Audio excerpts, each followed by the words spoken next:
What's going on, everybody? Devore Havoc, Quinte, and Joe Machado. This is Not for Debate podcast. We are live on Facebook and on YouTube. You can listen to us on Apple Podcasts, Spotify, Anchor, and all other major streaming platforms. Also, be sure to follow us on Instagram and Twitter, and make sure you hit that like button, subscribe button, and most definitely share. I'll give you a fair warning. Since Havoc decided to bring up the versus battle between Soulja Boy and Bow Wow, if you hear a whole bunch of random Soulja Boy quotes, you've been warned. I can't say I really listened to Soulja. I heard one song, that Superman. That's it. Soulja. He's got a catalog. Soulja. I don't listen to it, man. Young Draco. That was a club song, going to Club Mansion in Miami and stuff like that. Yeah, I mean, you know, what song?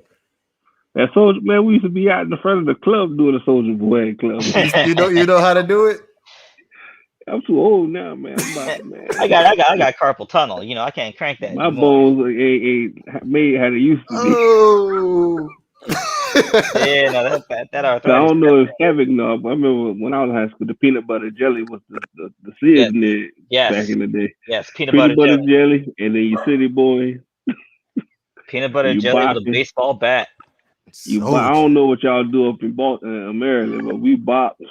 It's funny. Boy. It's funny because that peanut butter jelly, nobody knew like the artist who made that song, but everybody knew the song. Yeah. It was like that song Cupid Shuffle. Yeah. Hey, everybody know who the Cupid Shuffle was. Who's the guy? Who's the guy? It's Cisco. It's not Cisco. It's Cisco. Cisco did the remix. My fault. Cisco did the remix. Cisco did the remix. He did the remix. It's not Cisco. It's a light skinned dude from Louisiana. That was Cisco. It was Cisco. That's his name was Cupid. No, Cupid Shuffle was done by a guy named Cupid. Yeah, Cupid. Louisiana. Cupid was his name. The Cupid Shuffle was done by Cupid. Yeah.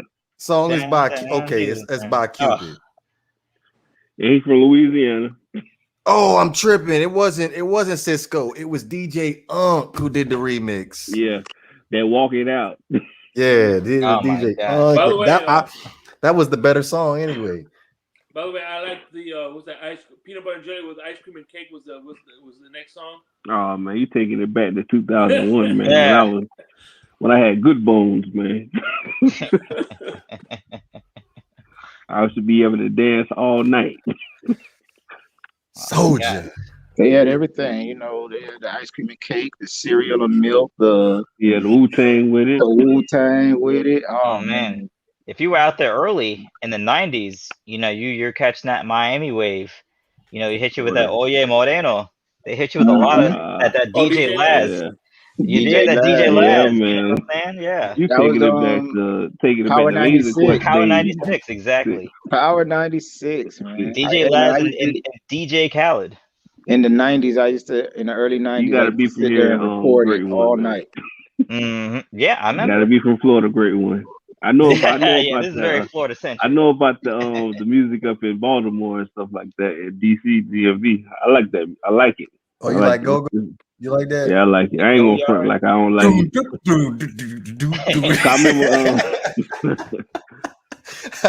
Me personally, I'm not really a fan of go-go.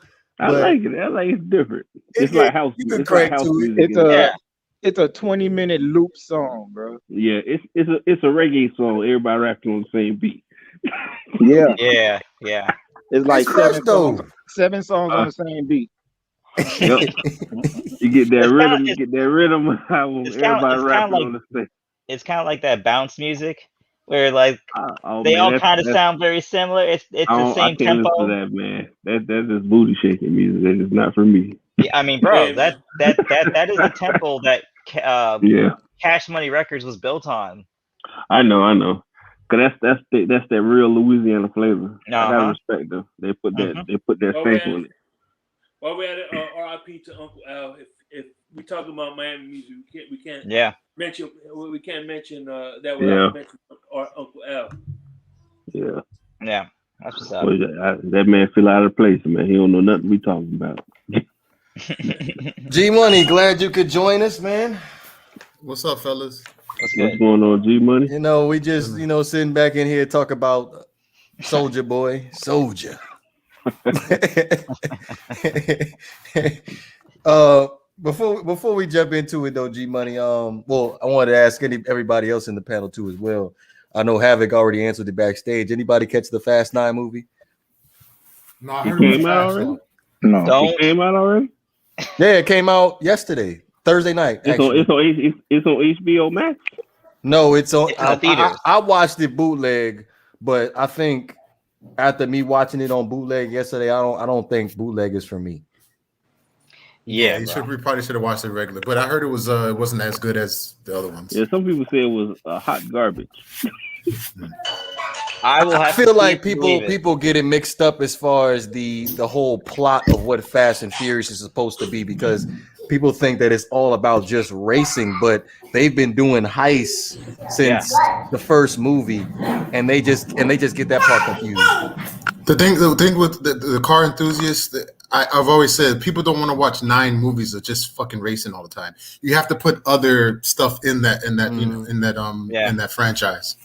Like it was an element, it was nice, but we still have to have a plot.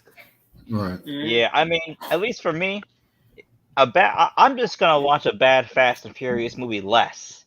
I'm not going to not watch it. I gotta maintain the cohesion. I am 8 movies deep. I gotta maintain the cohesion. I might as well watch it. What did it come on though? You had to go to the movie theater to see it, or the theater. It's not on HBO Max? No, I think Universal, they made it known early sometime last year that they had no plans on putting any Universal movie on any of the streaming apps when they first came out. So they was like, we're strictly just going to go into the movie theater. Mm-hmm. They tripping. They better get some of that streaming money. I think it would have something to do with contract negotiations. Or so they can pay the actors. I think it has something to do with box office receipts and how the money gets split up. Yeah. I think eventually it'll be on HBO Max, but maybe after a while. Yeah, I'll wait till it come on HBO Max. Just catch a bootleg copy. I'll probably say wait another week before you. Bootleg. I was gonna say it doesn't keep me entertained as we watching it around in when HD. somebody come in the theater and stuff. That you hear the crackling, hear people laughing. I'm ready. I'm ready to go. I'm ready to go. On bootlegs. Are you kidding me? But not no more. Not in 2021. That's everything is in 4K now, so a bootleg literally looks like a black and white TV. I haven't watched a movie where someone got up in the middle and coughed in a long time. Yeah, I remember that. Somebody just put their face in the camera, like they go back down. Like you could hear the popcorn. Yeah, that bootleg. Back when I was living in Miami, North Miami, I used to go to my local in Dixie and get my 3 for the 10 bootleg. Yep. Always be the little dude standing out front. Or the dude will come in the barbershop too. And the thing is, since it's hot down here, they don't be wearing like a trench coat with like a bunch of pockets. They just come with a polo. This with a polo shirt. They got full big A CD cases walking around. Yeah. Like I said, it's 1 for 5, 3 for 10. I'll tell you, I remember even with music, the Get Rich or Die Trying, that was on the streets well before the CD was in the stores. Yeah, you're talking about the album, right? Not the movie. Yeah, the album. The movie. No, the movie. I know the movie was out. Oh, the album was. Yeah, the movie was definitely on the streets. I mean, nobody wanted to see it, but. Oh, hold on, I like that movie. I thought that movie was good. I liked it, but it was too fake. Yeah, because some of the stuff they didn't tell, because my cousin was in jail with Curtis Jackson, and he was not that tough, Curtis Jackson. But he's tough, but he's not as tough as people. You got shot 9 times. Yeah. Did he really get shot? With a BB gun.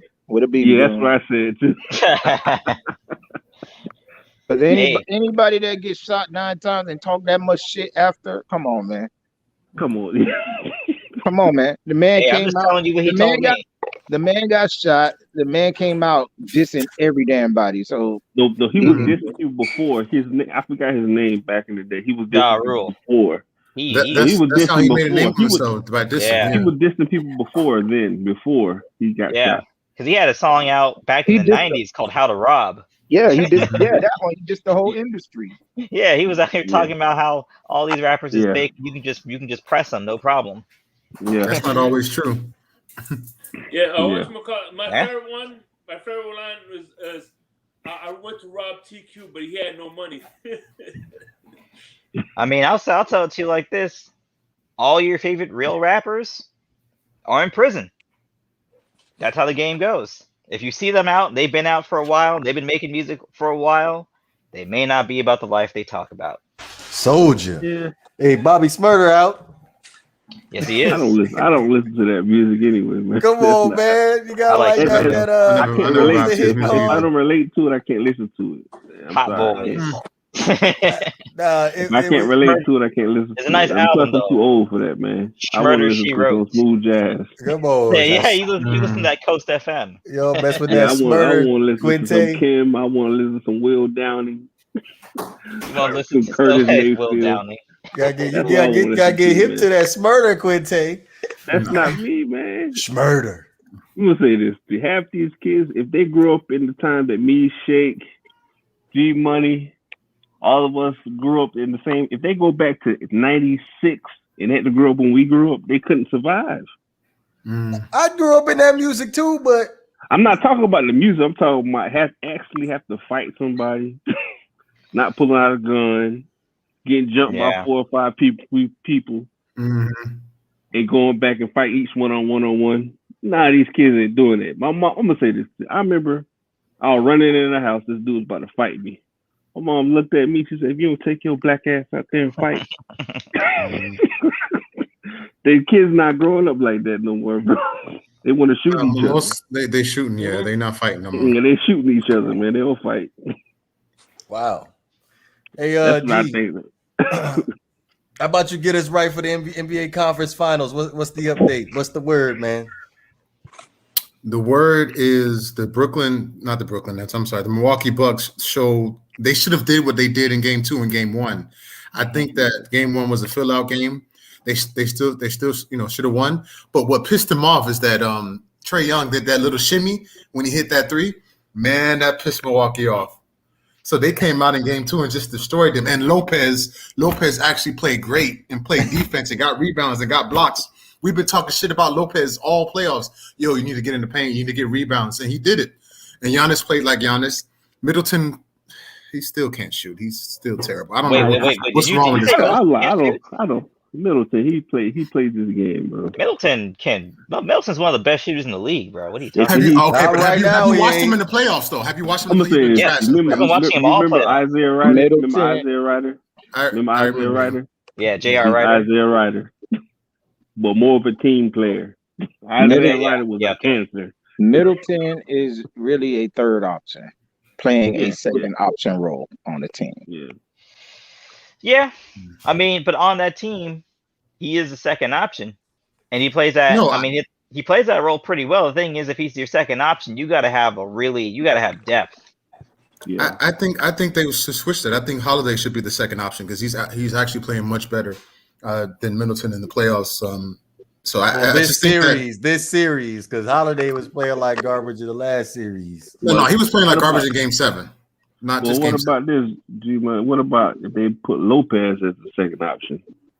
He has more, scoring capabilities than Drew Holiday. You want Drew Holiday to use his energy to play defense and get fast break points and steals. I think he's capable because he showed that he's capable in this last game. He played good in Game 7. He played okay in Game 5 against Brooklyn. I think he showed this. The thing with Lopez is that he's not consistent. Like the first game against Atlanta, that's exactly what I'm about to say. The inconsistency. He's going to do He's going to do what he does best consistently. If he stays behind in the paint, he's going to get rebounds and blocks and play defense. Yeah, I think that's what he consistent at. I think the problem is when Atlanta goes out there with smaller lineups and he gets exposed. On the perimeter, then you can't even. He becomes a liability. to put him out there on the floor. But so, I don't know if you noticed, Bobby Portis is actually playing well. They put him at the 5. So he played well the last 2 games. So if Lopez is struggling, that's why you can play, go play small. You can survive with Giannis at the 5 too, if you need to. Yeah. I mean, but it's I think it's one of these things where, clearly the best player in the series is Giannis. I think Trae Young is probably right behind him, but Giannis gives you all NBA defensive level defense, as opposed to Trae Young doesn't give you defense at all. So, well, I have a question. How y'all feel about my assessment when I said Paul George best player and left in the playoffs? No, I think that no. Still not riding with that. I think he's playing much better than he did in the first round. I don't think he played well against the Mavericks. I think the Mavericks series, that was all quiet basically. But I think he's upped his game. But the best player in the playoffs to me, since Kawhi is injured, you better not say Devin Booker. It's Giannis. Oh, okay. I wouldn't even say Giannis, man, because he does Giannis things.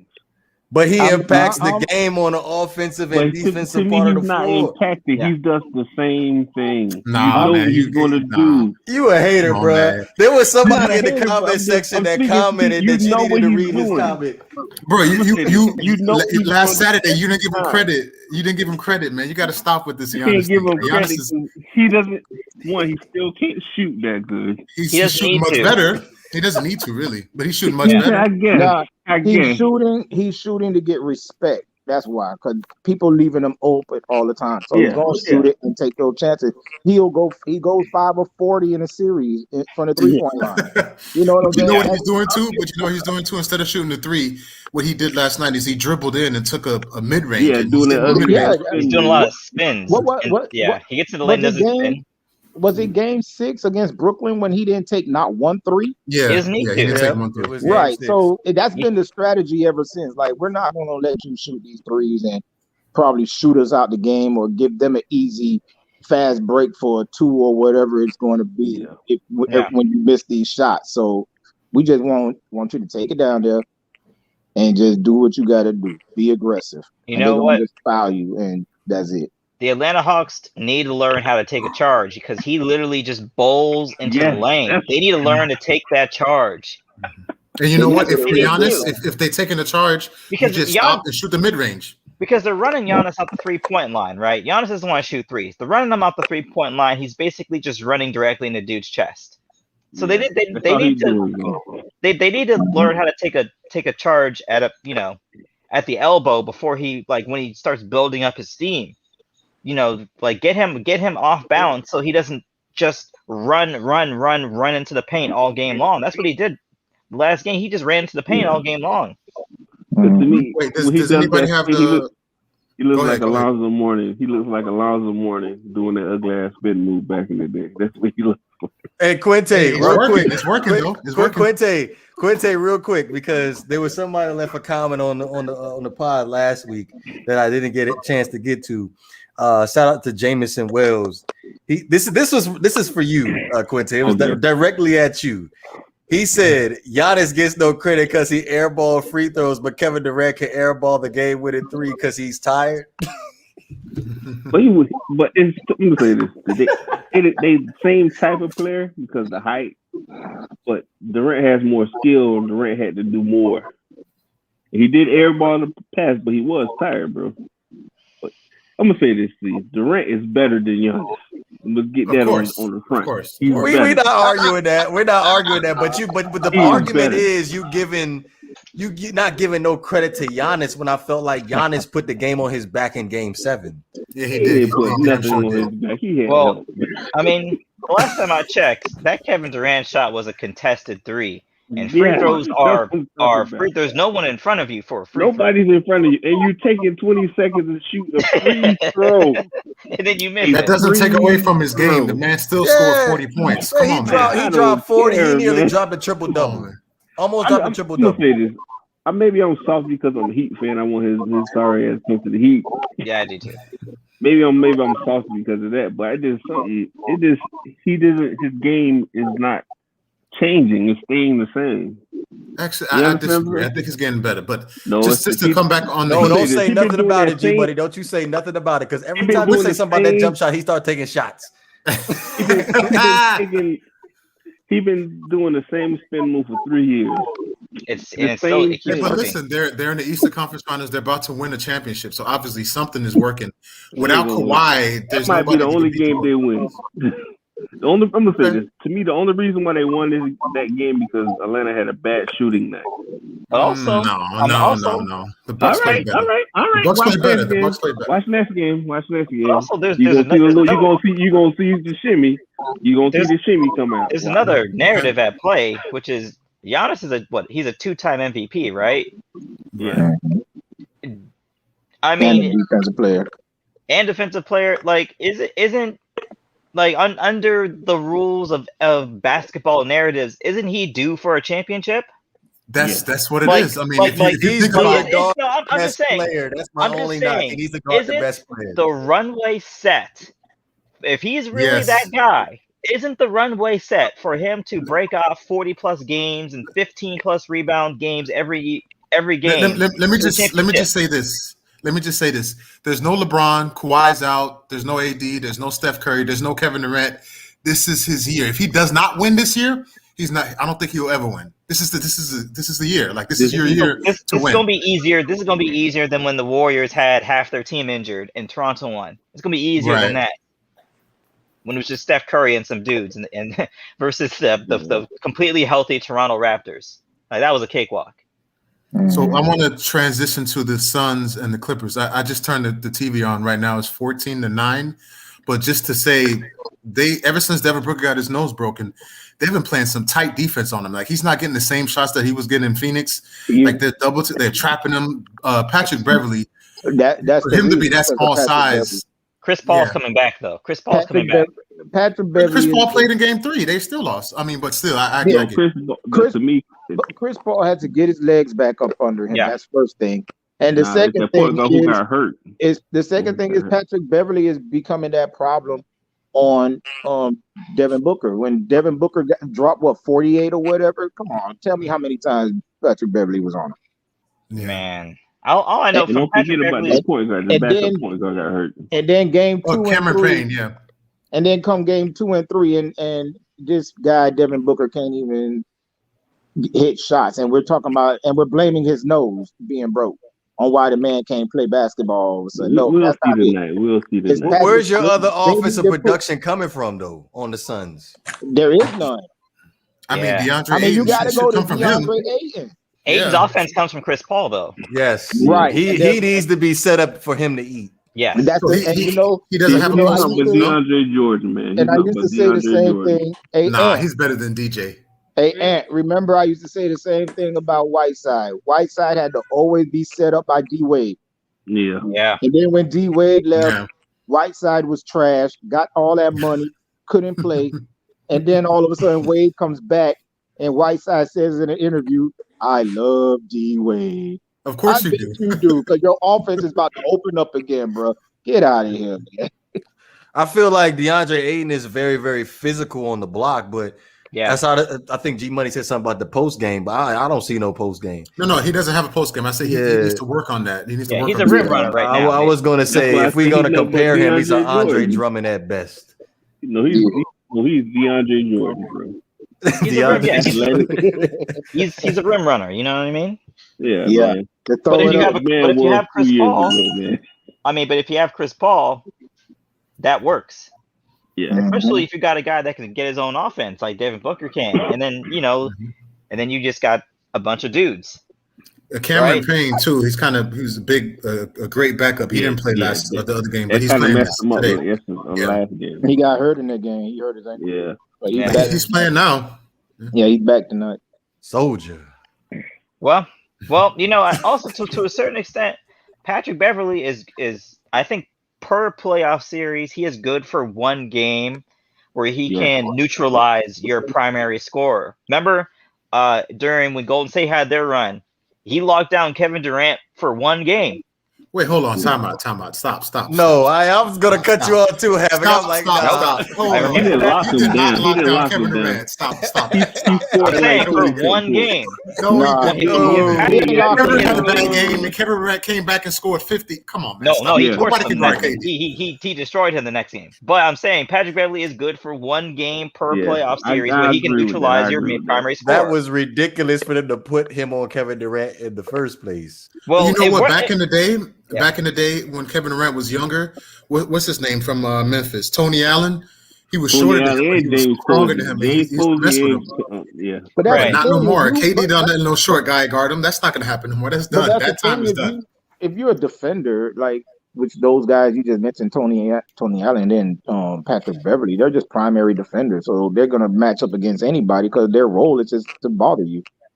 Right. Bro, if he's sitting like 5 inches taller than you ain't gonna be doing much to him. But I'm not saying he's About going to do 8 something. inches I'm taller. just saying that because he's a defender, that's the matchup that they wanted, I guess, because why you didn't take him off of KD or whatever. But that's the role. The role is to play defense, no matter who. Because I was about to bring this comparison up. If you're a 5'9" corner guarding a 6'5" receiver, I'm throwing it to that 6'5" receiver. But listen. Play. Another But example. I've seen Calvin Johnson being covered by Brent Grimes, and come on now, he got up there and snatched that out the air. Hey, there is some special occasions now, but no, I'm gonna say this. In that game, Brent mm-hmm. Grimes was digging him up, and Brent Grimes he ain't 5'9". Yeah, but Brent Grimes could jump out the gym though. Also, if you're shorter, you're going to be more physical because you have to make up for being shorter than the guy you're covering.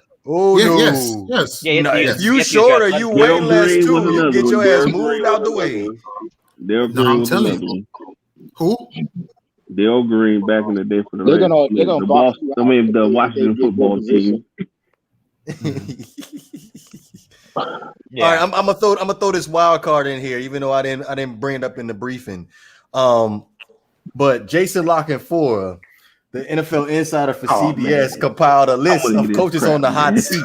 I don't want to hear this crap. Since Joe Machado is in the pod this evening, I went ahead and threw Mike McCarthy in here along with Matt Nagy for the Chicago Bears, Cincinnati Bengals, Zach Taylor, Cardinals, Cliff Kingsbury, David Culley for the Houston Texans, Vic Fangio for the Denver Broncos, Mike Zimmer for the Vikings, Matt LaFleur for the Packers, and the surprise candidate on the list is Miami Dolphins' Brian Flores.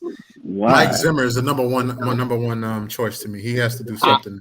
I did not know Mike Zimmer was still in Minnesota. But okay. First of all, this list is fraudulent. Number one, it's not fraudulent. I think it's fairly accurate if we're being completely honest. Because first of all, if you are an NFL coach not named Bill Belichick, you are on the hot seat every single year, and that's just the fact of the matter. Even if you are not Bill Belichick, you can lose your job within 12 months, no problem. Even Pete Carroll? I think Pete Carroll anybody can get it in the NFL. So Mike Tomlin. Now definitely Mike Tomlin. Why his ass wasn't on the list? He should have been on the list. I mean, Mike Tomlin ain't getting fired, bro. That's not going to happen. Steelers don't do that. They don't change coaches. That's not going to happen. Brian Flores won 5 games his first year on a the team was terrible. Won double the win total the second year. We don't know what's going on the third year. And what about what's his name? Harbaugh from Baltimore. He not on the hot seat? No? He should be. Wow. Harbaugh, no. He should be. That's what I'm talking about. That list is bullcrap. Why? He made it to the playoffs almost every single year in Baltimore. But Marvin Lewis made it to the playoffs almost every year. No, he did not. See, now Marvin Lewis was a different story. Marvin Lewis had a job. Watch your mouth. Watch your mouth, G-Buddy. Watch your mouth. You say this. How you going to say he trash and you like Mike Tomlin? How you like Mike Tomlin and Marvin Lewis trash? Because I feel like consistent every single year. No, there is a big difference. The Steelers never had a losing season under Mike Tomlin. It doesn't matter. But here's the thing, though. They never had a losing season, but they weren't consistently making the playoffs. So you're telling me that Marvin Lewis is better than Mike Thomas. That's what you're saying? Is that what you're alluding to? Yes. Stop. He is. Oh, G Money. I don't know if you was here when we had the discussion before. He can handle those personalities in the locker room. That's the difference. So why you can't win in the playoffs? Every time you go to the playoffs, you don't win. So because the players on the field, they lose their temper. But he can handle those. That's what I mean. If you can't control, I'm saying this.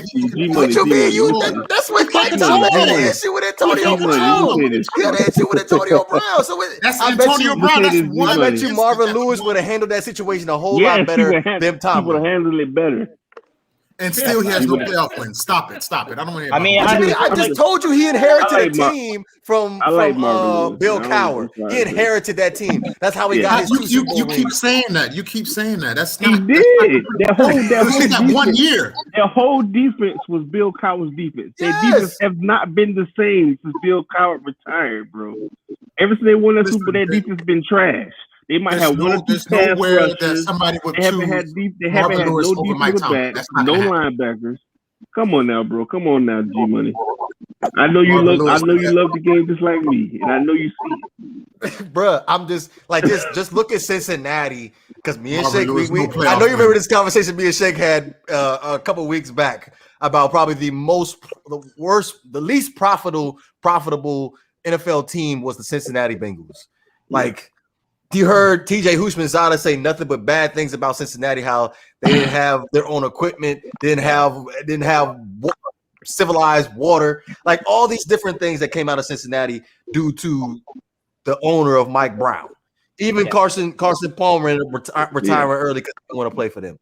So all those things that came into factor with Marvin Lewis dealing with all these delinquent players, because I believe at one point the Cincinnati Bengals were one of had the biggest personality players as far as crime rate, if I'm not mistaken. There was the Florida Gators of the NFL. They were the Trailblazers of the NFL. They were the Florida Gators. And if you're if Marvin Lewis can consistently keep them in the conversation, because that division is tough. You're playing the Steelers, you're playing the Baltimore Ravens, and then you got to go ahead and deal with Tom Brady and the Patriots and Peyton Manning and the Indianapolis Colts. You're doing something if you could get your team relevant. I don't want to hear that. No playoff wins. No playoff wins. No, listen, hold on. Go ahead, Shane. Let me say something real quick. The only thing I disagree with you on, G Money. I think Marvin Lewis was a good coach. And yes, he is. What pisses me off is that you got Chip Kelly, you got this North Carolina, you got all these guys getting second chances, and he has yet to get his second chance. I think he should be a head coach of a franchise. Maybe there's a reason why he hasn't got a second chance. You ever thought about that? That's what it is. Who we talking about needs a second chance? Marvin Lewis.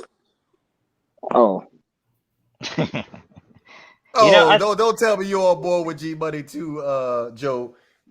I mean, I've had my words about Marvin Lewis. I felt like he should have been fired too long time ago. He better than Mike McCarthy. He needed. Yes. Yeah, he probably is. I mean, I'm not gonna disagree with that. I mean, a lot of people better than Mike McCarthy. So listen, I could like the franchise and everything, but Mike McCarthy, going into his second year with us? So but I don't think that's Mike McCarthy. I just think that's just the Cowboys culture. It don't matter what coach is. It's Mike McCarthy. Your defense is that trash. That's Mike McCarthy. It's the Cowboys culture because Wade Phillips.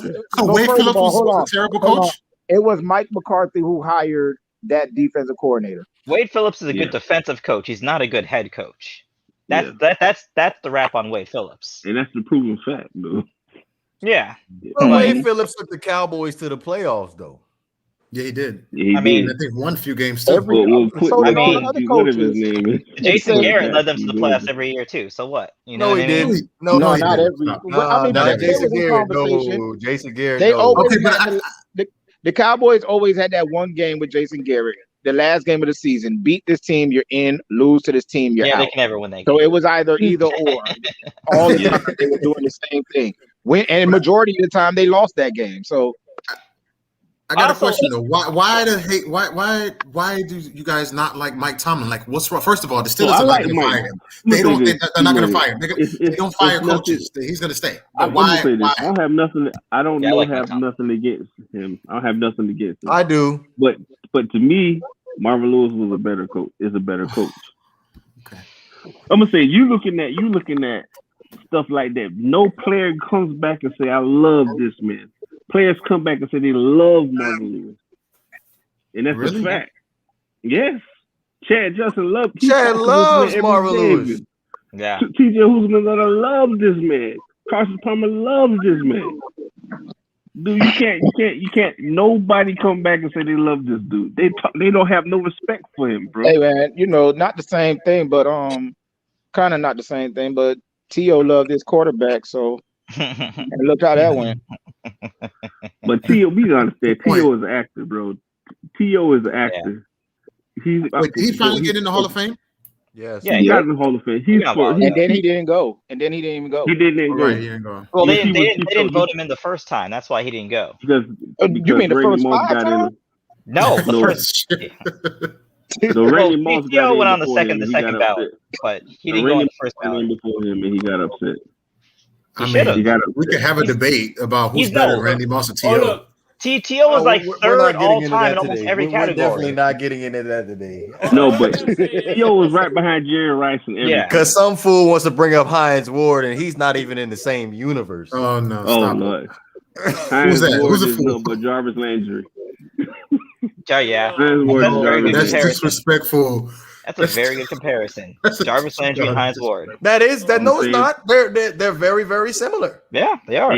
They're not alpha guys. I think listen. I think Hines Ward is comparable to not. Steve Smith. I think they're the same player. Steve Smith, yes. Hell The physicality and the physicality. I'm just Hines Ward, I need dominance from the wide receiver position, and Hines Ward does not provide that. Steve Smith was physical, and Hines Ward was a physical wide receiver. Yes, dominance. Steve Smith was a 4-3 guy.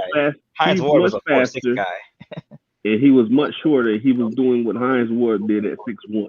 And he's 5'9". The disrespect for the Steelers is crazy, man. We keeping it 100 right now.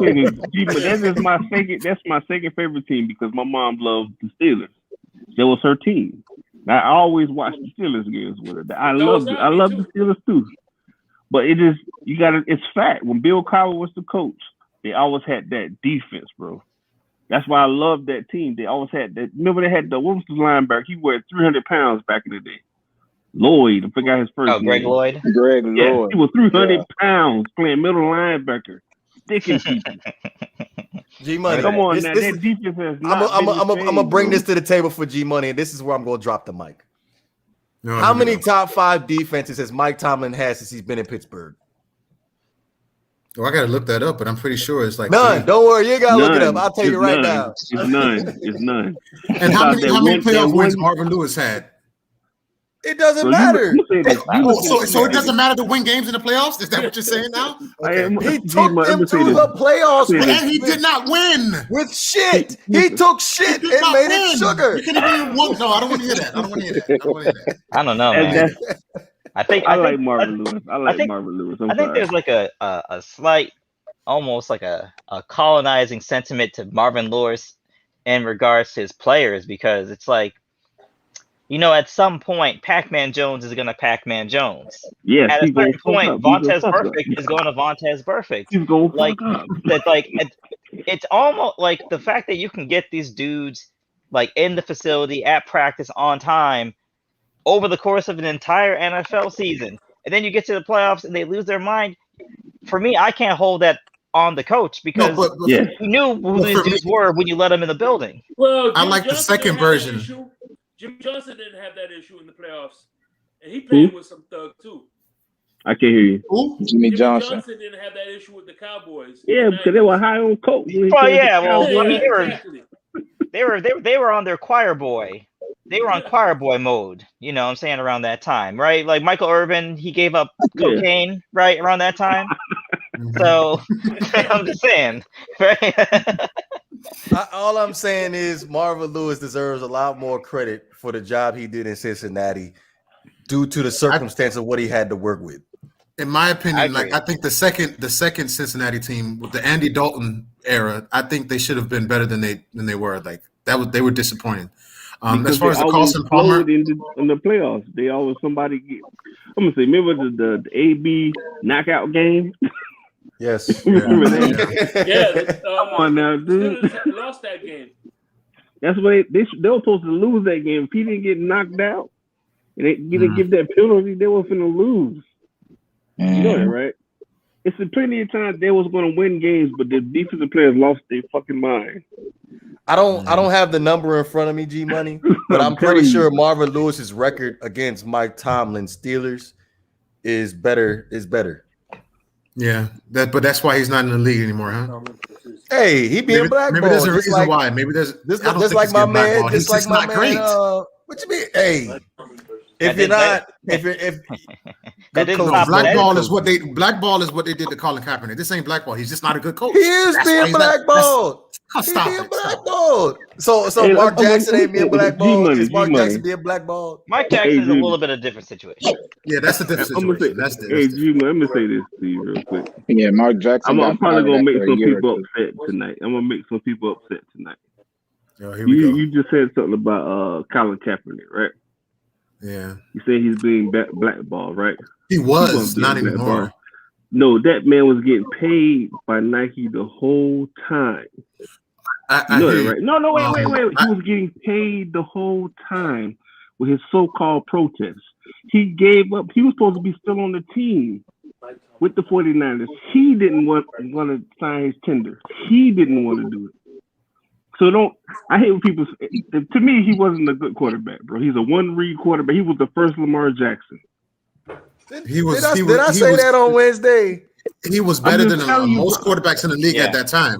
I mean, Robert Griffin III is still in the league. No, Colin Kaepernick, exactly. No, he was Colin Kaepernick had a losing season. If Robert Griffin III can still cash checks, there's no reason why Colin Kaepernick should know his role. He's a backup quarterback. He knows his role. He's a backup quarterback. But that's my point of what I was saying. He couldn't even get a backup job. But he did not want to be a backup. He didn't want to be a backup. That's not true. Not at first. Not at first. At first, he wanted to be a That's all he wanted.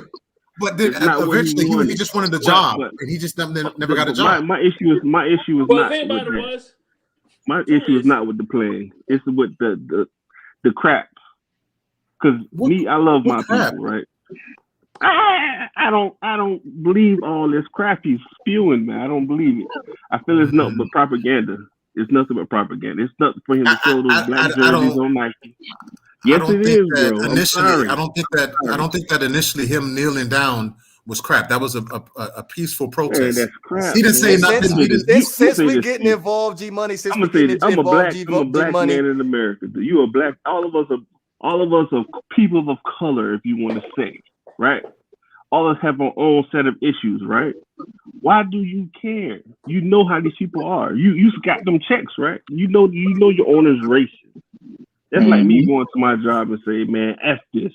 I know the people don't give a F about me. Hold on. Wait. So because you're getting paid, you shouldn't preach social justice? Come on, man. You can't, I'm going to say this to you, G-Money, you can't come on your job and protest, right? Can you go on your job and protest? But he wasn't protesting his job. He was protesting he was at his job. He was at his job. I disagree with what you're saying because the man did not say shit. He didn't do anything violent. All he did was kneel down, and they completely destroyed his career. You can't go to your job and protest. The NFL isn't really a job. The NFL is a sport. It's entertainment. It has different rules than a regular job. I'm gonna say this to the people who don't play at that level. It's entertainment. It's something to watch, right? To them, it's a job. Because I know people that play the game. It's a job. Yeah, but business. There are different rules regarding that job than working in someone who works at Subway. Way. That's my whole issue. Do it a different way. He didn't do anything. He just kneeled down. That's the peacefulest thing you can do. He just didn't stand up for the Pledge of Allegiance. They don't play the Pledge of Allegiance at Subway. It's not about exactly. He didn't protest his job. He protested police brutality. That's what he protested. I'm just telling you. From me, my point of view, it was nothing but a publicity stunt. In my point of view, You I can think take it the way you want to take but it. not when it started. No, it didn't start as a Philistines It first. might have been. It might have been. I did want to bring this point to the table though, bro. It was all part of because he was on the brink of losing his starting job in San Francisco. G Money. I did want to bring that to the table. He was on the brink of losing his starting job to Blaine Gabbert, and I told you he's been around the league quite a few times. So I just wanted to bring that. I just wanted to bring that to this conversation. Like, Quinte may have a point here. He decided to take a kneel right before he I want to hear other people's. Let me ask you. Kenny Stills. Take Kenny Stills for example. Kenny Stills went out in the neighborhood and talked to people, hand people something in their hand. I didn't see him do that. Every time he do that, he's got a camera with him, bro. It's a stunt. People need to open their eyes and see that crap.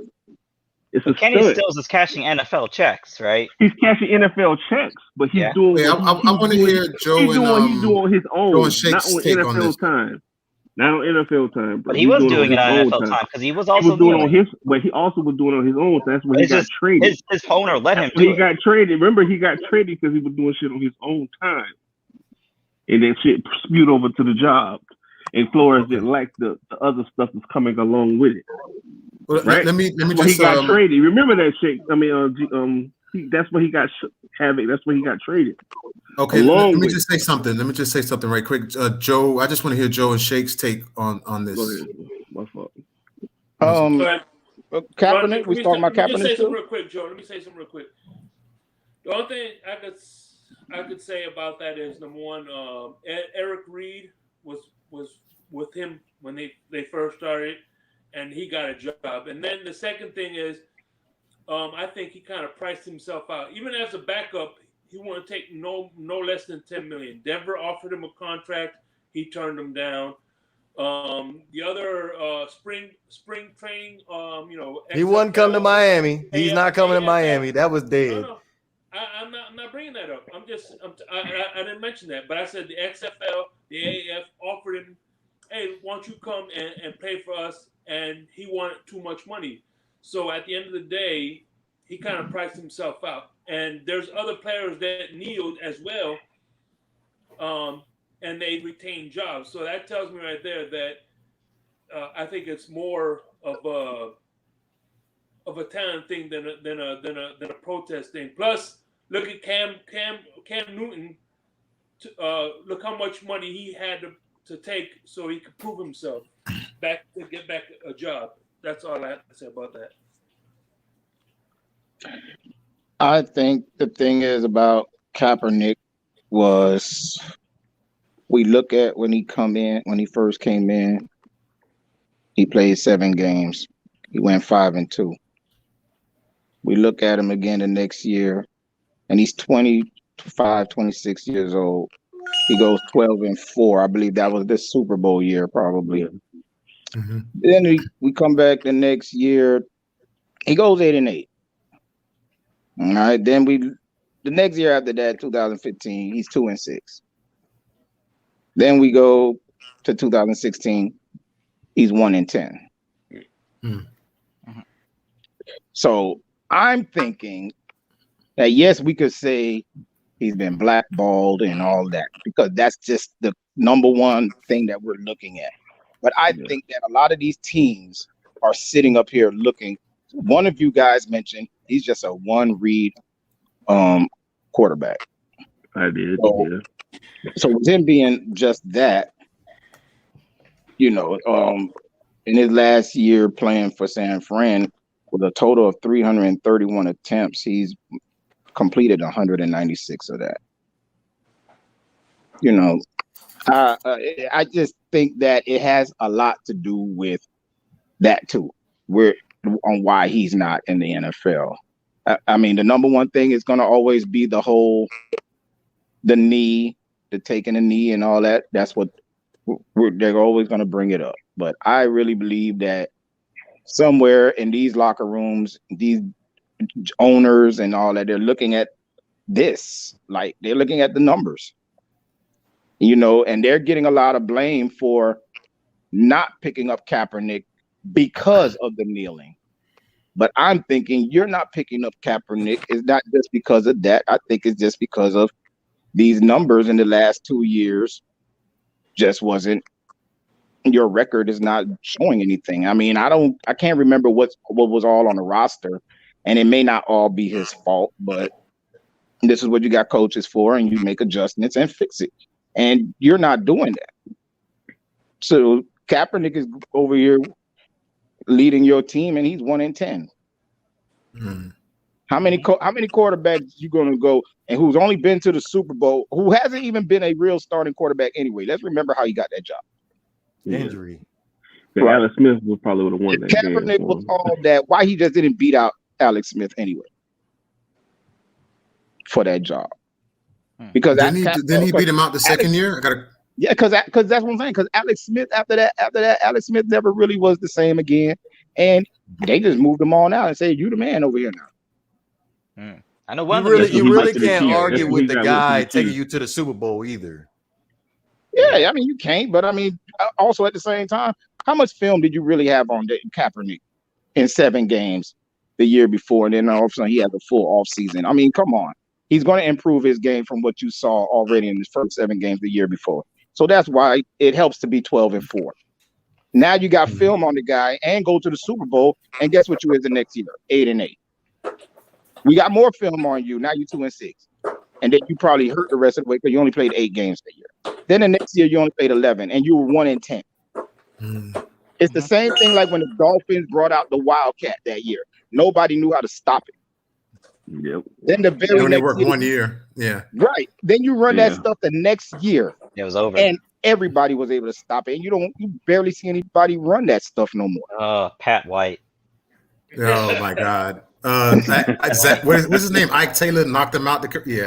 He knocked him out the league. That was a Bill Cowher team. Oh my God. He knocked him out the league. He knocked his hairline off his head. He wouldn't go play baseball after that, man. He wouldn't play baseball after that. Yeah. I guess the only pushback I would have is that there is a quarterback named Charlie Whitehurst who I believe has not thrown a pass in about half of a decade of the NFL. If I can finish my point, who has not thrown a pass in about half of a decade. Yeah. So they kind of just, even if you're a retread, they kind of just pay you to hang around, right? Like from what I understand, Nathan Peterman is still in the NFL. I've seen this man throw 5 interceptions and a half of football, and he still has a job. So I think that's more where I'm coming from. I'm not, maybe he did it. If Kaepernick's out here asking for $15 million, like that's not his market. But I do think there was a period of time, about a 1-year period of time, where he was trying to get back into the NFL legitimately as a player, and he was being held out of the NFL for mitigating reasons.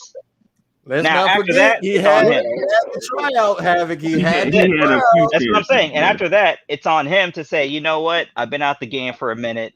I need to take what I can get. But humble yourself, But he wanted to bet on himself. Mm-hmm.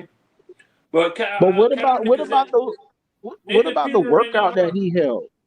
Nathan Peterman is making $2.57 million. So I don't think Kaepernick is going to want to take that kind of money. Yeah, no, he's not going to do that. Not anymore. I think he's past $2.5 million. Yeah. Shit, Cam Newton took $900,000. You better take that $2.5 million. Now listen, you really want to talk about something? How come Cam Newton's out here making less than $1 million and Nathan Peterman's making 2.5? How is that even possible? Now there definitely is levels to this, but we strictly talking about Kaepernick. You need to take whatever you can get to prove yourself that you are an NFL quarterback. Right. You have 2 things stacking against you: your talent, number 1, and number 2, you're a team distraction. So at that point, you're going to have to make that decision. Right. I'm going to have to take less money for me to prove it. And then also you have the owners that are part of the equation as well. Actually, Cam was making 5 right now. So last year, 900,000. He was making this 1. year he's making 5. Okay. Yeah, that's to bring them back though. They have more money now. Golly. He can make up from 9 million with incentives. He can make up I don't know. $9 million. Cam might need to get a new agent. So 2020, it was 900,000. So this year is, you said $5 million is the base. And okay, that's the base, and incentives is 9 million if he outperforms the contract. I thought it was more than that. I thought it was supposed to be like making almost $18 million. Oh, okay, And these are new agents. But that's the thing, though, Havoc. That's what you expect from the Patriots. The Patriots don't ever overpay players, so I can expect that from them. Yeah. But other teams, I would expect a little bit more that Cam will get because you're playing in New England, a very, very successful franchise. Yeah. I would take a pay cut to play in New England. Yeah, I mean, you could become a system quarterback. Right? You give me 200. You give me 20 grand. I'll play in New England. Is that a shot at Tom? Yeah. You got made 20 grand a game. Yeah, 20 grand a game. You're gonna end up like Chris Carter. Remember when Chris Carter came out of retirement? He got hit once. He ended up back in the hospital. He was like, "I'm retired." Yep. He's like, "I'm retired. It's official.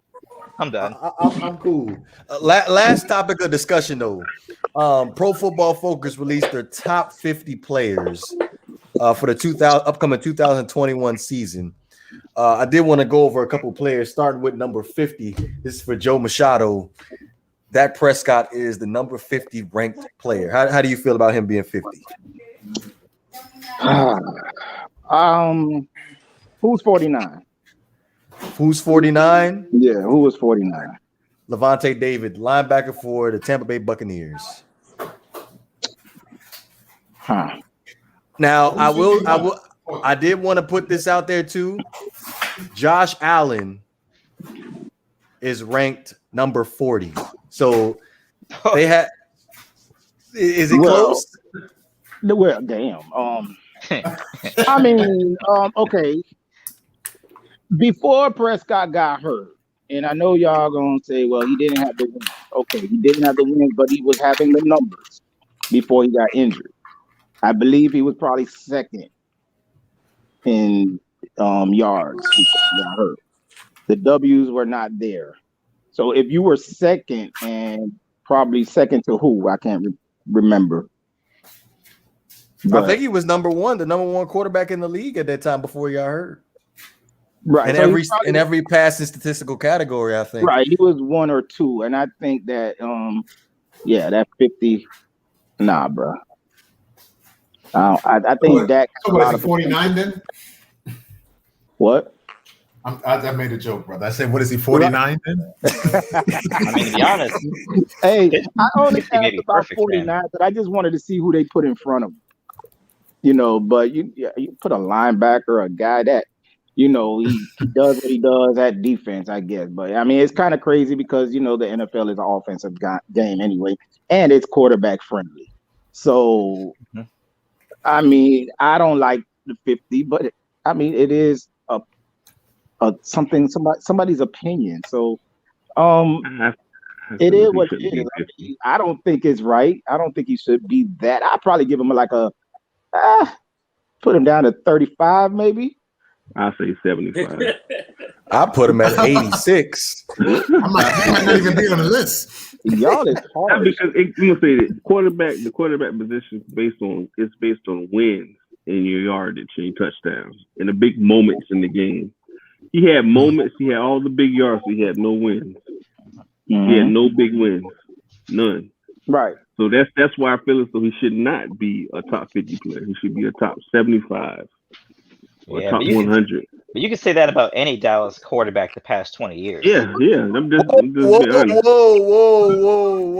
Time out. Here comes the war with Quincy Carter. No, time out. Oh, Lord.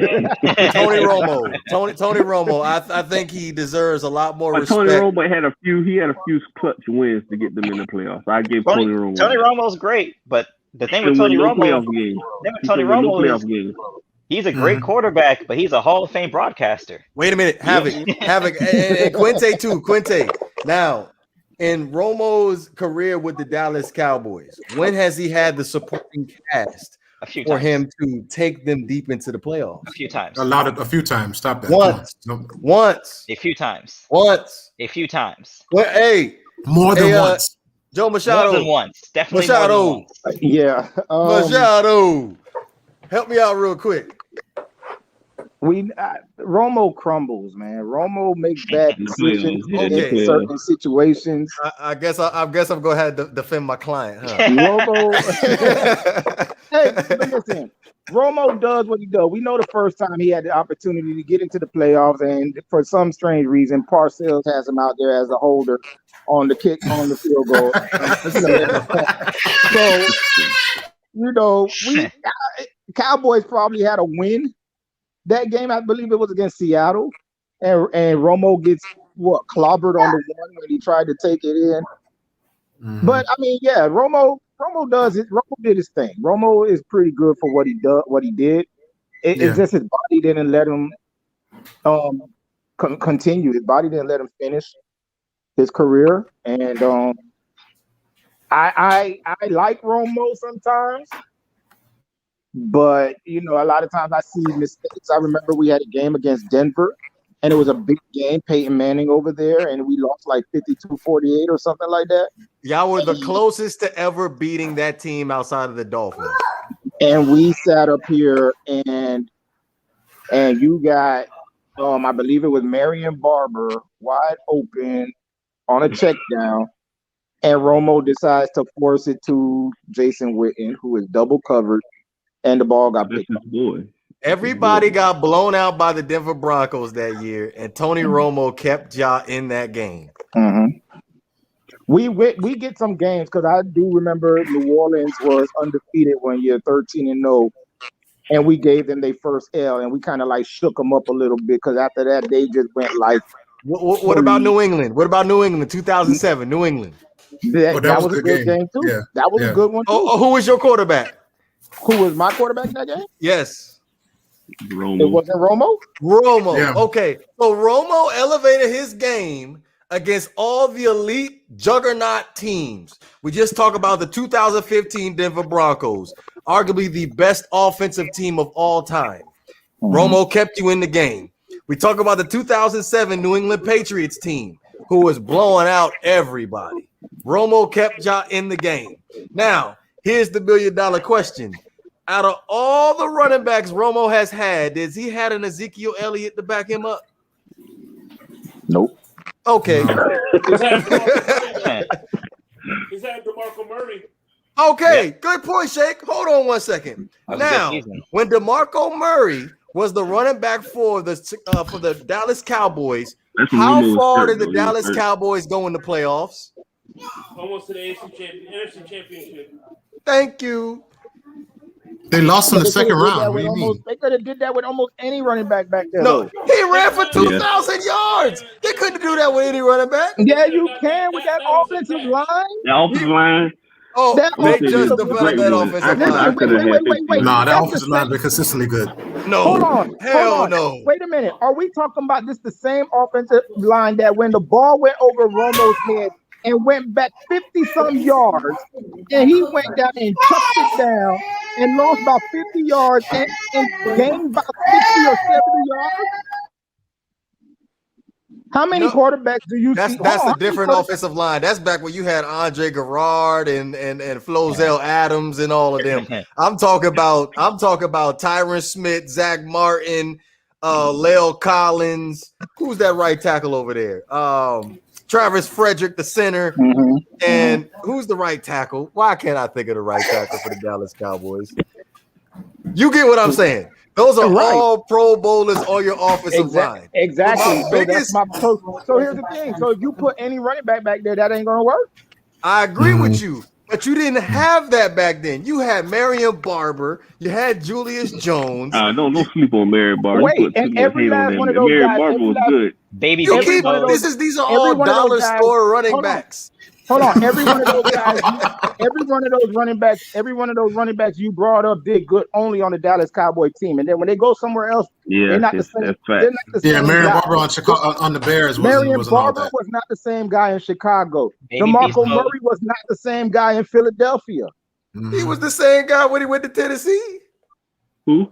A better offensive line. It's good offensive line. Tennessee always keep a good offensive line. Okay. To DeMarco Murray's credit, let's think about this for a second. Philadelphia had Chip Kelly. Chip Kelly was the head coach, and they ran a totally different scheme than Dallas. Yes, they did. Because look what the problem was. Look at what the problem was. In Dallas, two good running backs in Philly that year. In Dallas, he was a single back or in the I formation. Over there in Philly, they got him lined up back there in the shotgun. That wasn't the same thing we did to what you got last year. That was not working for They did the exact same thing Miami did to Jordan Howard. Yep. But it's the running back's fault. Who? Because I'm sorry, you talk about Jordan Howard. I never saw this Jordan Howard fella. I saw Howard Jordan show up. Yeah, what? Howard Jordan. I'm gonna say this to you, have it, but I didn't see any Jordan Howard. It's true because he's a big back. Big backs need to have time to gallop. You can't just give me the shotgun. What type of big back averages 1.6 yards per carry? I'm gonna say this. Who was that dude from Howard Alabama? Jordan. Who was that fat guy from Alabama? And he didn't make it. He was like one of the worst running backs ever to come out. Oh, Trent Richardson. Oh, Richardson or Mark Ingram? Richardson. No, right? Richardson. No, Richardson. Oh, yeah. He didn't make it. Yeah. Also, Ron Dane. Big dude, didn't make it. But that's the difference, though. Trent Richardson, I believe there was some quote that came out by Mike Tomlin saying he didn't believe in Trent Richardson because he didn't like contact. But Jordan Howard, he's proven. He's rushed for 1,000 yards 1 year, rushed for 900 another year, and that was proven. Jordan Howard can ball. See, you know what the problem was? The problem was Chan Gailey had Never Jordan saw him Howard doing speed sweeps. And that wasn't the problem. Guy doing power moves. No, they put Jordan Howard in the game on obvious running situations. Giveaway when Jordan Howard was in the game. It was a dead giveaway. Shotgun too. That made no you sense. Can't put him in the shot. You can't put him back like that in the shot. That's the problem with Jordan Howard is right. You can't put him in any other formation, but when you put him in the game, you know exactly what they're going to do with him. But that's the thing, though. You can't put him in those situations. But he's a bailed out back. He's not good enough to cater an offense towards. Why not? Zeke is. He showed up looking like a fullback. That's why.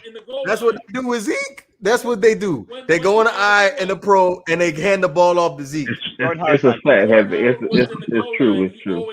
If you got a big dude, you're gonna run him through the middle. Right. What the hell you having them dancing and going in the outside and all this other stuff and these obvious run plays? You gave the ball to Jordan Howard on the goal line. How many yards you expected for him to get on the goal line? You either get that 1 yard or you get stopped in the backfield. Well, people forget every time he scored, when he got the ball on the goal line, he scored. He looked mad guilty when he scored them touchdowns too, because he didn't get a single yard leading up to that goal line. He didn't get a single yard. Hey, man, Havoc, if I know what you're about to do, fact. How are you supposed to get in the end zone if they know what he's about to do? Okay, so we doing. I mean, am I the only person here that remembers James Johnson? Hey, right. We're in a goal line set. We're running a halfback dive. Right, everybody's setting up to stop the run. James Johnson, the big back that was so trash, they could only run him from 5 yards in and under. I remember James Johnson very clearly. He went to Texas A&M. I remember when we drafted him. I'm so confused. Him right after in my opinion, I think the only two. Oh, sorry. Go ahead, Quinte. Well, if I go, I was just saying they drafted. No, I said the only two big running backs that I see that were versatile were the Bus and what's that? The white guy from Tampa, Mike Allstott. Remember him back in the day? He was versatile. He was good. He was versatile. He was an up the middle gut running back. No. Jerome Bettis was That's just what he is. That's a lie. Stop. That's a lie. Stop. Jerome Bettis was very nice with the sweeps. I'm gonna say this to you. People don't forget Jerome Bettis was the man for the Rams back in the day. He was smaller. He was fat. Cause that's my favorite running back. Him. I got 5 of my favorite running backs. So he's one of them. And he was the man. He started getting fat with the Pittsburgh. He just wanted the ball his 20 times a game. That's it. It was times he had 3 touchdowns and no yards. Yeah.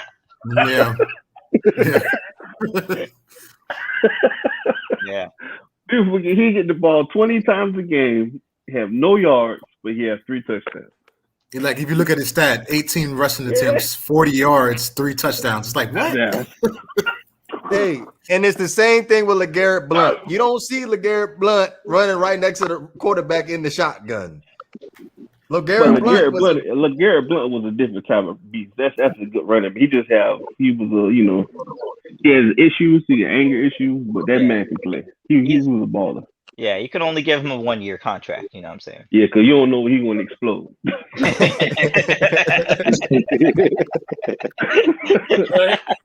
I'm gonna say if he didn't have football, money, right?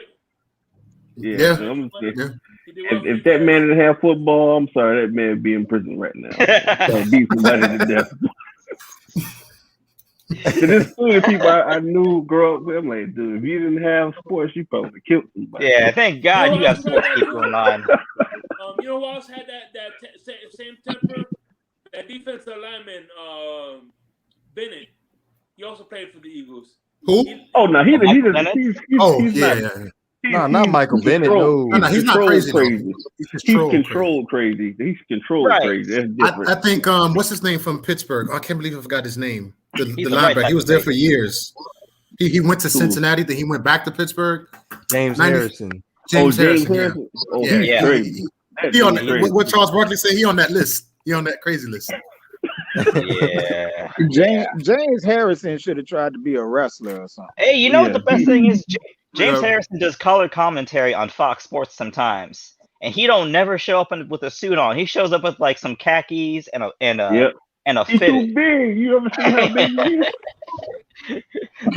And the crazy that dude, his workout regimen is crazy. 5'11". Yeah.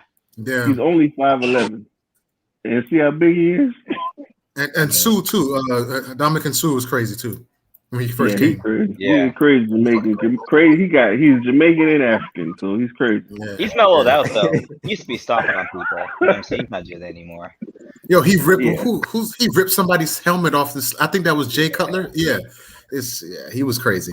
It's the Dominican Sue. He stepped on Roger's hand too. Yeah, he did. I think he was just playing in the wrong era of football. The same thing with Vontaze Burfict too. And they would have played in a 90s era. They would have fit in just with perfect. Yeah, maybe a Hall of Fame, bro. What's the guy from Atlanta? He was a corner. He used to headhunt. He was a corner. What was his name? Dante Robinson. He knocked out DJ, Deshaun Jackson. Dante twice. Robinson. Yeah, I remember him. He was crazy. I like Dante Robinson. He was a nice physical corner that could tackle. But outside of that, I was coverage-wise a little suspect. Yeah. Ike Taylor was crazy too. Ike Taylor was like insane to me. And all these people you name, and they from Florida too. You say who? Yeah, that's true. Ike Taylor. All these players were from Florida. Let me tell you. I think Ike Taylor from Louisiana. All the players from Florida were like Tim Tebow, church guys. No, Florida players are crazy. That's the most players. Players that come from Florida, they are convicted felons, but they keep it on the wraps. They used to talk about UM, but Florida was worse. Real quick, before we close this thing out, I did want to go over one more player on the top 50 Pro Football Focus list.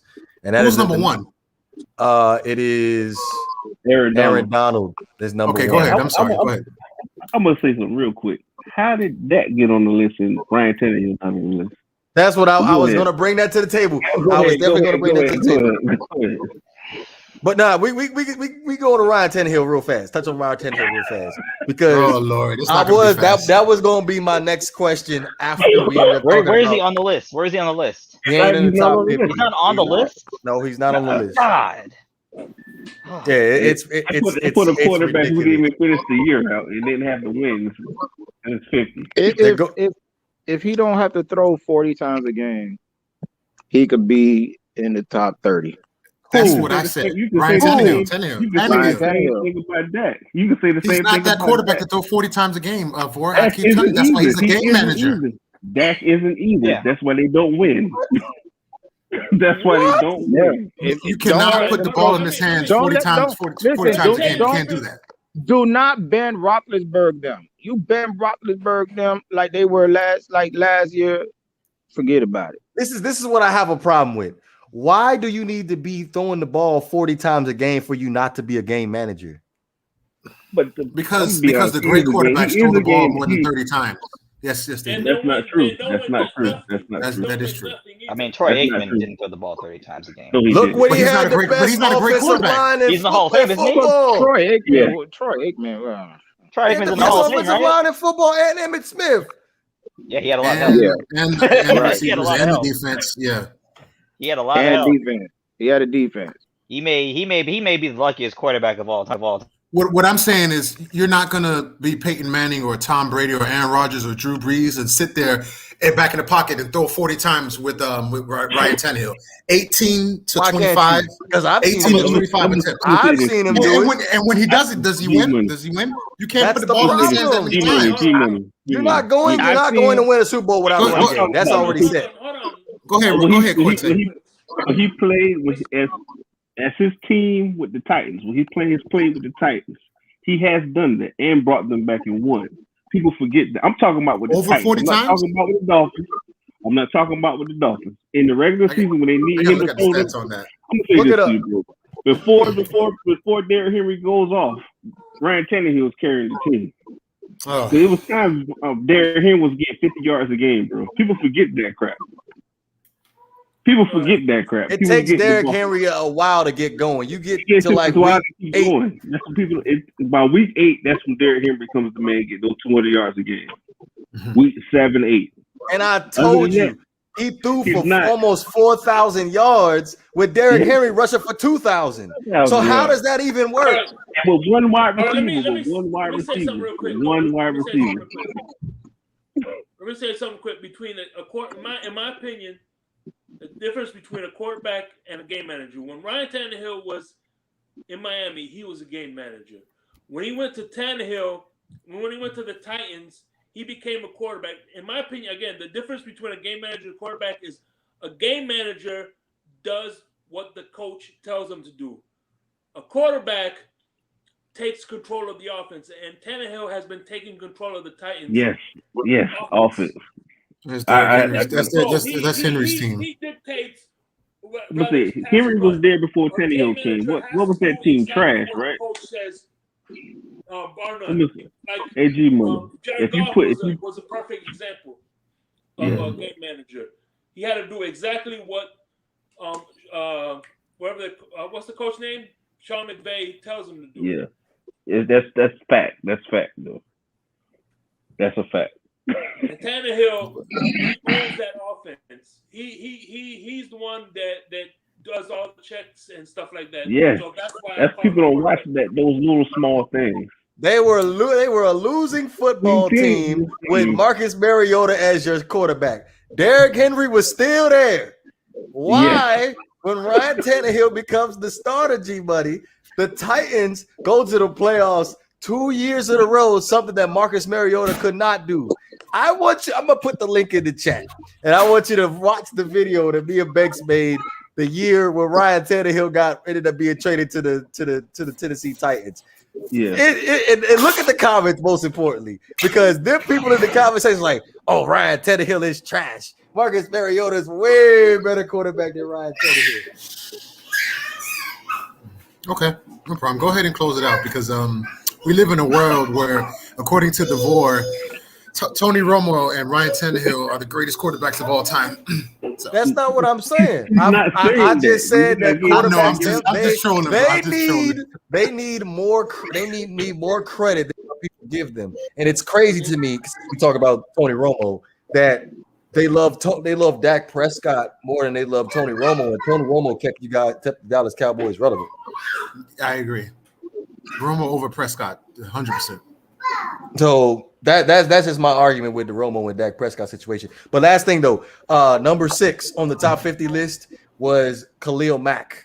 Do we agree with him being the best pass rusher? Well, second best pass rusher, depending on how you want to look at Aaron Donald at number 1.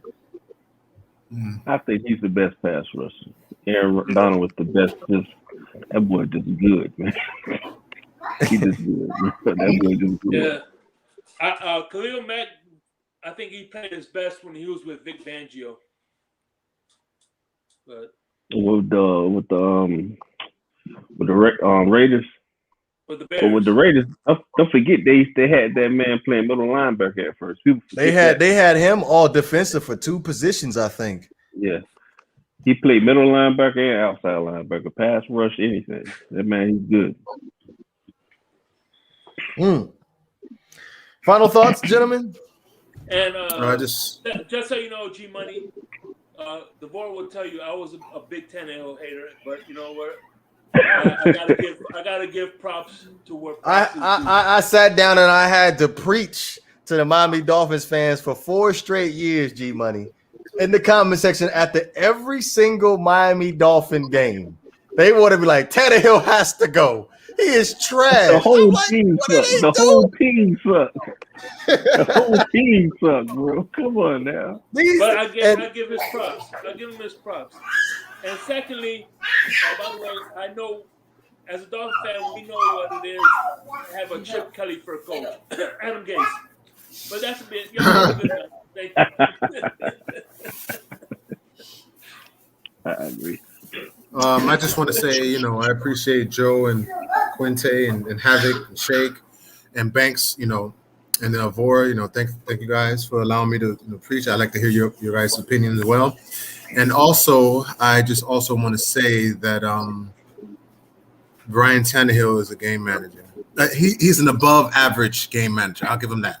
I'm gonna go ahead and say I respect your opinion because we got like 2 more minutes left of the show where I can't get into this argument right now. Yeah, but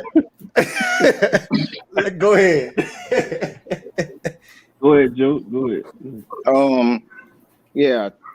Tannehill threw like double-digit interceptions in like the first 5-6 years of his career, and threw 7 last year. And like you said, almost 4,000 yards, right? Yeah.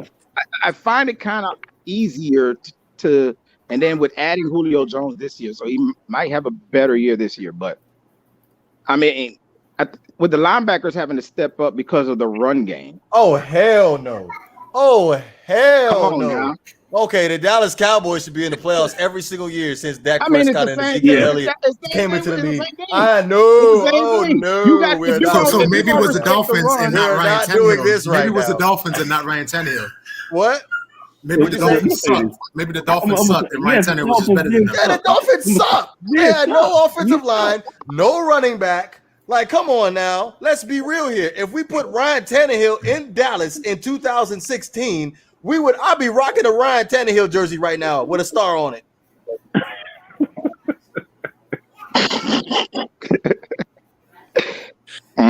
But I'm gonna say this to you, Joe. I'm gonna say this real quick. If you switch Ryan Tannehill with Dak, y'all be in the playoffs every year. Because Ryan knows the audible to the running play. Dak doesn't. Dak wants to be the man. Dak can't make throws when he needs to make the throws. That's the thing. That's the problem. That's why I feel as though him and Ryan Tannehill are the same quarterback. That's my opinion. I'm not saying Ryan Tannehill is the greatest thing since sliced bread, but he's a solid quarterback, and I feel as though Dak is the same. But the difference between Ryan Tannehill and Dak Prescott is that Prescott is further along in his development in his third year than Ryan Tannehill was in his third year. Okay, to defend this argument, what did we say when he was drafted? He has a better team. What did we say when Ryan Tannehill was drafted? Let's not forget what was said about Ryan Tannehill. It's going to take Ryan Tannehill time to develop as a quarterback because he just made the switch at Texas A&M in his junior season, Quinte? From wide receiver. So you knew this going in, so don't make that an excuse. For you to say that this Ryan Tannehill debate was going to be fast, that's ridiculous. It is going to be fast. Havoc, final thoughts. Yeah, I mean, I don't know how we always seem to end up on Ryan Tannehill, no matter what the topic is. What do you think about the Dolphins? I mean, honestly, Ryan Tannehill's failure is more of a mirror of the failure of organizational building on the Dolphins than on Ryan Tannehill, the player. That being said, I appreciate everybody. Quinte. Didn't Tannehill have so many different coordinators when he first came Every in? year. Different head coaches Every and all year. that. Every year. No, what's funny is his rookie year, his offensive coordinator was his head coach at Texas A&M. And he wouldn't let him audible. Yeah, Mike Sherman. And all you know it was a run play. He said go 2 times. You know, he said go 3 times. So final thought is that the Dolphins just sucked and Ryan Tannehill wasn't that bad. Yes, and it's all thanks to a Dallas Cowboys exec who the Dolphins decided to bring on board as our freaking general Jeff manager. Ireland. Yeah. Yeah. I mean, look, we went from Jeff Ireland to Mike Tannenbaum, so we had like a bad 10-year stretch. You know, that was a bad 10-year stretch. What you got for us, Quinte, man? Hey, man, I love all you guys. This is all good fun and games. Good. Now, with that being said, I'm glad we got this Mike Tomlin debate out the way because I feel like this has just been lingering for the longest period of time. But I feel like we have a sense of clarity here. But with that being said, it ain't funny, Shake. I ain't laughing. You didn't look at the camera. That's why you ain't look at the camera. I ain't looking at the camera. Yeah, just go ahead, finish it. Okay, hey, we got some clarity here. We already know what it is. We know Marvin Lewis is a better coach. Well, that was the bonus, to be honest with you. Marvin Lewis is a better coach than Mike Tomlin. I don't even know if we were even debating that. You're right, we weren't. There was only one person that was debating it. There was only one person in here that was debating it. But I was surprised that Shake and you Havoc didn't say anything. So I understand in your world, Marvin Lewis and Ryan Tannehill equals world championships, but we gotta live in reality, bro. Marvin Lewis is a good coach, man. Y'all need to put some respect on the man. I love Mike Tomlin, but I refuse to talk bad about Marvin Lewis because he has accomplished a lot of good things. And again, I think he should be a coach somewhere. Yeah. He deserves a job more than Dan Campbell. He deserves a job more than Nick Sirianni. He deserves a job more than Adam Gase.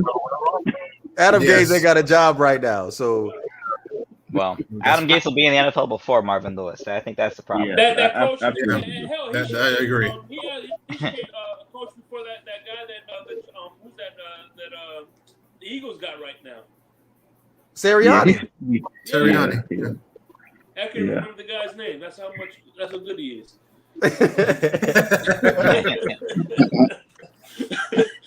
On that note, be sure to go ahead and follow us on Twitter and on Instagram. We're going to go live again on Wednesday evening, 10 p.m. Eastern time. You know what it is. It's the Not For The Bait podcast. We are up out of here, man. Peace. Peace out. Yeah. Yo.